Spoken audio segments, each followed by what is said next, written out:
Hugh Pringle, when did you first get started in the nightclub business? I got started in the nightclub business early 1978. Happened by chance. I was in Jamaica. I worked for IBM, had a great job and planned to transfer to the US. And a dear friend turned up and said, I have a proposition for you. We're starting a nightclub. We're bringing you in as a partner for you to run the nightclub. And immediately liked the idea. Proceeded to resign from my job. Got to Miami, and it almost never happened. One of the partners said, it's not a good idea. Let's start a property management business. And I said, no, I came here to get involved in a nightclub. Had a quick meeting with the other partners and decided we're going to go ahead. And without any experience, I built the club. Literally. Met with the contractor. I was there at 7 o'clock every morning, learning on the job. And fortunately, we were able to complete the job by the end of December. And we had the first private party on the 31st. On the 30th, sorry. And then the real opening for New Year's Eve. And that was the start. And what was the name of that club? The name of the club was Manhattan. And I didn't choose it. It was chosen by my partner, Joel. When did you first hear about a DJ, a gentleman by the name of Mohamed Moretta? Do you recall? Yes, not the exact date, but I had developed a relationship with a gentleman called Mr. Valmy, Ron Valmy. And I was having a bit of a problem with my current DJ, Billy Swan.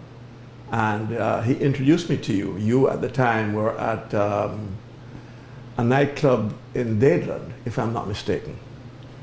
And the transition was pretty easy and pretty quick.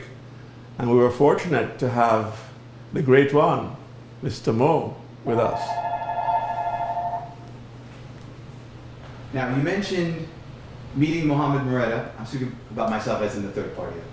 So you mentioned meeting Mohamed Moretta at a club across the Dadeland Mall. By the way, that club was called Eclipse. Eclipse. Now, Now, Mohamed tells the story of the first time you guys met was actually in the DJ booth of Eclipse during an actual dance night. Do you remember that story by any chance? not really, to be honest. Okay, I'll try to refresh your memory. Allegedly, you had told, maybe it was Ron, but you had asked for Mohamed to come meet you, to come to Club Manhattan or wherever it is you wanted to meet. And Mohamed sent a message back to you saying, well, if this guy wants to meet me, he needs to come to see me.